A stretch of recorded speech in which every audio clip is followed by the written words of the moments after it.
அன்பு நண்பர்களுக்கு என் இனிய வணக்கம். என் சேக்காளி மாடசாமியை பற்றி உங்களுக்கு தெரியும்.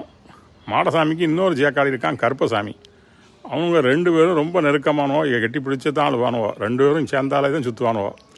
ஒரு தடவை என்ன ஆயிருக்கு, கருப்பசாமி மகளுக்கு கல்யாணம்லாம் நல்லா சிறப்பாக முடிஞ்சுது. கல்யாணம் முடிஞ்சோடனே மாப்பிள்ளை வீட்டுக்கு மறுவீடு போகிறதுக்கு என்னன்னு கேட்டால், அவங்க வீட்டில் மறுவீடு வரணும்னா ஒரு பவுனில் மோதிரம் போடணும் அப்படின்னு சொல்லியிருக்காங்க. இந்த பேர் கருப்புசாமி இருக்க பணத்தெல்லாம் வச்சு செலவழித்து கல்யாணம் பண்ணிட்டானா அவன் கையில் பைசா இல்லை. அவன் நேராக மாடசாமிகிட்ட போயிருக்கான்.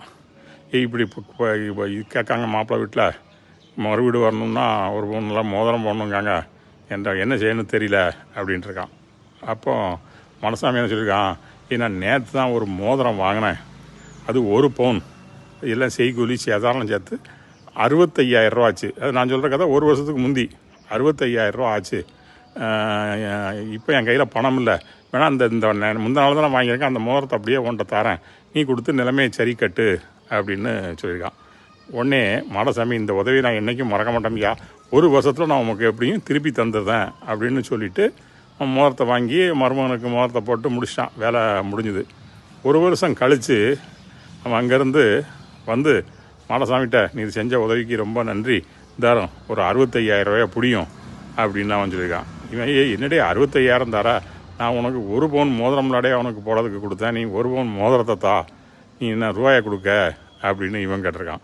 அவன் சொல்லியிருக்கான், நான் உன்கிட்ட சொன்னேன், நீர் அப்போ தான் வாங்கியிருந்தேரு, நீர் தானே 60,000 இதில் நீர் 60,000 ரூபாய்க்கு வாங்கின மோதிரத்தை எனக்கு தந்தேரு, இப்போ நான் 60,000 தரேன் அப்படிங்கான். இவன் மாடசாமி என்ன சொல்லியிருக்கான், நான் உனக்கு ஒரு பவுன் மோதிரத்தெல்லாம் கொடுத்தேன், நீ இப்போ ஒரு பவுன் மோதிரத்தை தா அப்படின்னு சொல்லியிருக்கான்.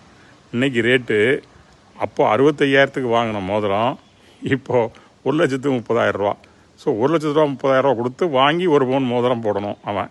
ஆனால் அவன் என்ன பண்ணுன்னு தெரியாமல் இருக்கான். அதனால் அந்த ரெண்டு பேருக்கும் ஒரு மனஸ்தாபம். இந்த சிக்கலை எப்படி தீர்த்து வைக்கிது அப்படின்னு என்கிட்ட அவன் யோசனை கேட்டான்.